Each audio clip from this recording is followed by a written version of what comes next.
Atlanta, 1886. The city still wears the scars of the Civil War. Smoke-stained bricks, broken men, and bankrupt dreams. And in a small, cluttered pharmacy on Marietta Street, one man is chasing a cure. His name is Dr. John Pemberton, a war veteran turned pharmacist, a man of science, and a man enslaved by pain. Years earlier, a sword wound nearly killed him.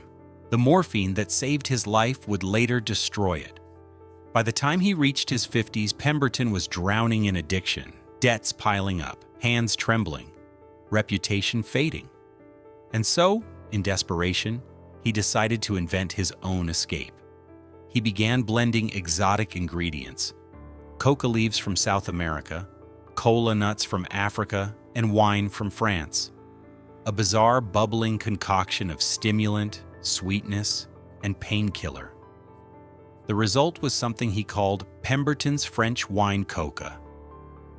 At first it was sold as medicine, a nerve tonic, a cure for exhaustion. But underneath the advertisements and promises, it was fueled by the same drug that had enslaved him, cocaine. When Atlanta banned alcohol in 1886, Pemberton replaced the wine with syrup, creating a non-alcoholic version of his drink. He scribbled a new name on the label, Coca-Cola, a name that would outlive him by centuries. But genius doesn't always pay the bills. Pemberton was deep in debt, and his health was collapsing. In a haze of morphine and confusion, he sold portions of his secret formula, a little here, a little there, to anyone willing to pay. By the time he died in 1888, he'd sold nearly everything, including the rights to his own creation, for barely $2,300. He died broke, addicted, and forgotten, unaware that the brown syrup he'd mixed in desperation would one day power an empire worth over $250 billion. But the story of Coca-Cola doesn't begin with the man who invented it. It begins with the man who stole his legacy.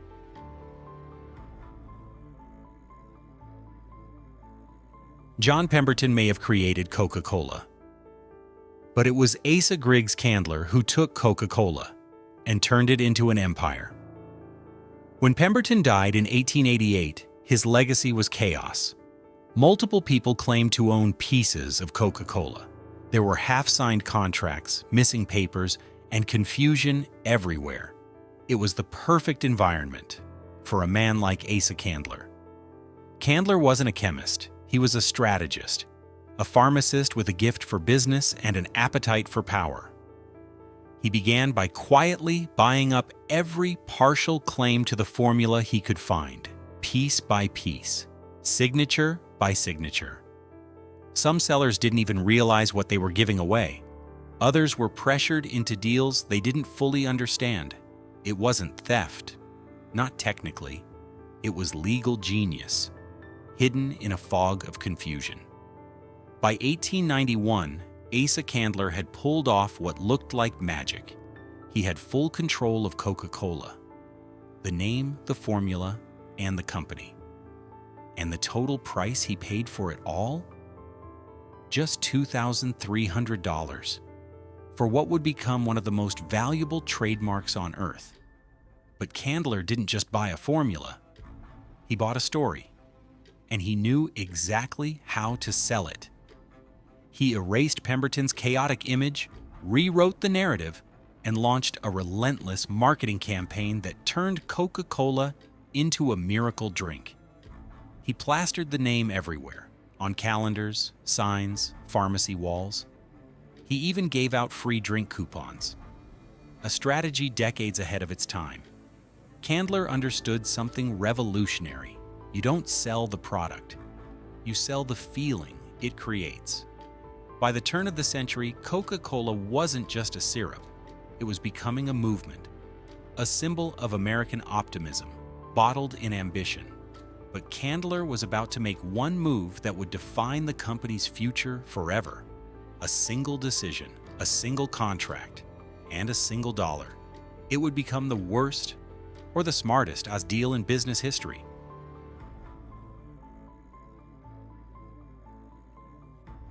By the late 1890s, Coca-Cola had conquered soda fountains across America.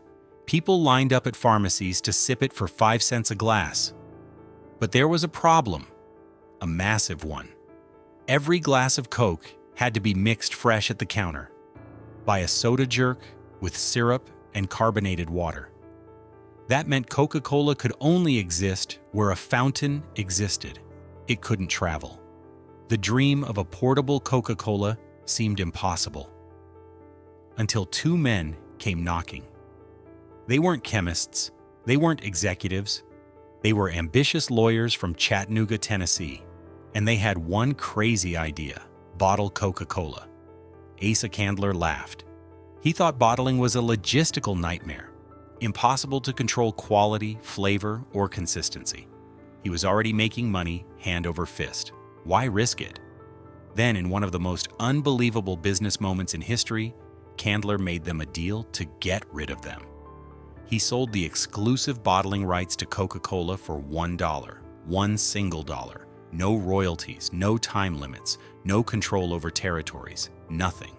That $1 signature unleashed chaos and brilliance. Within a few years, bottlers across the U.S. were mass-producing Coke, shipping it by train, truck, and crate. It was no longer a local drink. It was becoming a national obsession.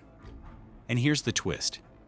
Candler didn't profit from the booming bottling business. He'd given it away. But the exposure, the advertising, the brand dominance that followed, it made Coca-Cola immortal.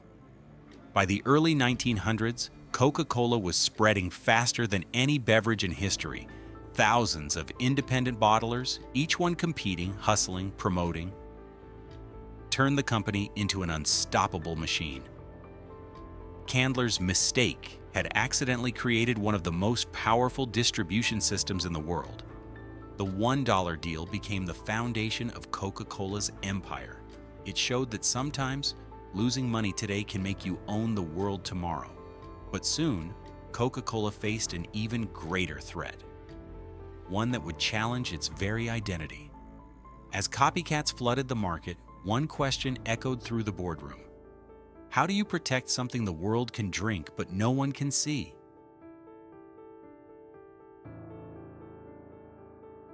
By the early 1900s, Coca-Cola wasn't just a drink, it was the drink. The $1 bottling deal had made it available everywhere, from small-town diners to city street corners. But with success came imitation. Hundreds of knockoffs flooded the market. Coca-Nola, Coca-Cola, Coke. Cheap, confusing, and dangerously convincing. To the average customer, they all looked the same. Suddenly, Coca-Cola, the brand that had conquered America, was losing its identity. The threat wasn't just about money. It was about survival. Because in business, when your name loses meaning, you lose everything. Asa Candler's successors knew they couldn't fight lawsuits forever. They needed something stronger, something no one could copy. So they came up with a radical idea. If you can't stop imitators from copying the name, make the product itself unmistakable. In 1915, Coca-Cola launched a national contest. The challenge? Design a bottle so unique, so iconic, that even in the dark or shattered on the floor, you'd still know it was Coca-Cola. The winner came from a small glass company in Terre Haute, Indiana. Inspired by the cocoa bean's shape, they created a design that would become a global icon. The contour bottle. Bold, curvy, instantly recognizable. It wasn't just packaging, it was a weapon. Coca-Cola filed for a patent and turned design into intellectual property. Decades before that, became standard business practice. Advertising soon followed. The bottle everyone knows, except no substitutes. Within years, the fake brands vanished. Coca-Cola's identity wasn't just protected, it was immortalized. The company had learned a billion-dollar lesson. People don't just buy what's inside the bottle, they buy what the bottle represents. But as the world changed, so did Coca-Cola's ambitions. It wasn't enough to be America's favorite drink anymore.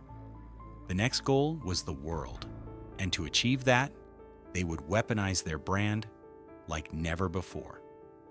What began as a syrup of sugar and caffeine was about to become a tool of war and the most powerful marketing move in human history. By the 1940s, Coca-Cola wasn't just a drink. It was a symbol of America, of freedom, and of home. And no one embodied that vision more than Robert Woodruff, the man who would transform the company into a global powerhouse. Woodruff understood something radical. War could be the ultimate marketing machine. If every American soldier had access to Coca-Cola wherever they went, then after the war, the world would already know and crave the brand. During World War II, Coca-Cola made a bold promise. Every soldier in every battle zone would have a Coke for just 5 cents. No exceptions, no limits. To make it happen, the company built mobile bottling plants, shipped syrup across oceans, and navigated war zones. It was a logistical nightmare and a multi-million-dollar gamble. But the strategy worked. By the time peace returned, American soldiers carried more than just memories. They carried a taste of home. And when they came back, they demanded the drink in every city, every town, every corner store. Coca-Cola didn't just expand, it invaded markets. Europe, Asia, Africa. Every country the Allies touched suddenly associated Coke with America itself.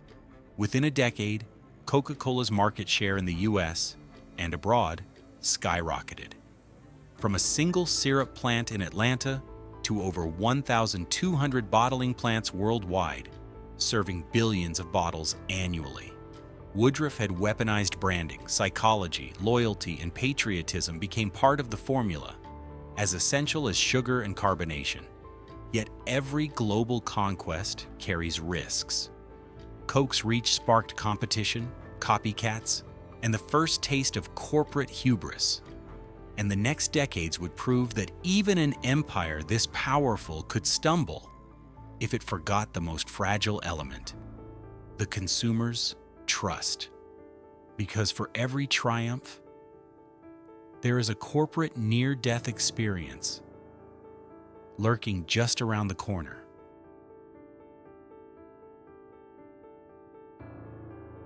By the mid-1980s, Coca-Cola had become more than a beverage. It was an American institution, a global icon, a multi-billion-dollar empire. And yet, even the mightiest empires are vulnerable. Enter New Coke, a reformulation intended to compete with sweeter rival sodas. Market research suggested it was what consumers wanted. It was bold, it was ambitious, and it was catastrophic. Within weeks of launch, the backlash was immediate and brutal. Consumers flooded phone lines, store shelves emptied, letters poured in from outraged fans demanding the original taste back. New Coke wasn't just a product failure, it was a corporate near-death experience.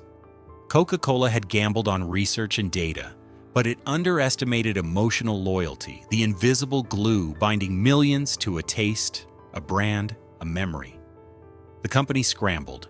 They reintroduced Coca-Cola Classic just 79 days later. Sales surged. Consumer trust was restored. But the lesson was seared into the corporate consciousness. Never tamper with the soul of the brand. The New Coke disaster could have destroyed the empire. Instead, it became a lesson in brand loyalty, arrogance, and humility. It proved that even the world's most powerful beverage, the drink that had survived war, economic crises, and competitors, could stumble under the weight of corporate hubris. The empire survived. The world had changed. And Coca-Cola was ready to cement its place. Not just as a brand, but as a global monopoly.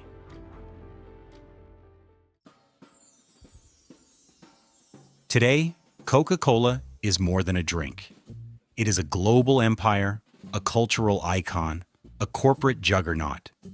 From a single syrup lab in Atlanta to over 500 brands, more than 1.9 billion servings daily, sold in over 200 countries. Coca-Cola dominates the world beverage market like no other company. The lessons from its history are as shocking as its scale. Every major corporate move, from the $1 bottling gamble to the creation of the contour bottle to Woodruff's wartime strategy, was a high-stakes risk that shaped the modern empire. Even now, Coca-Cola wields influence beyond beverages, shaping global supply chains, controlling water resources, and embedding its brand into cultures worldwide. It has turned marketing into an art form, brand loyalty into religion, and design into intellectual property. Few companies have the power to affect taste, culture, and consumption on a global scale, but Coca-Cola does. From addiction, debt, and a single pharmacist's dream to $250 billion in brand value, Coca-Cola's journey is a testament to vision, risk, and relentless strategy. It is a corporate thriller in real life, an empire built on brilliant gambles, crushing failures, and global domination. And today it reminds the world, fortune favors the bold, but power belongs to the relentless.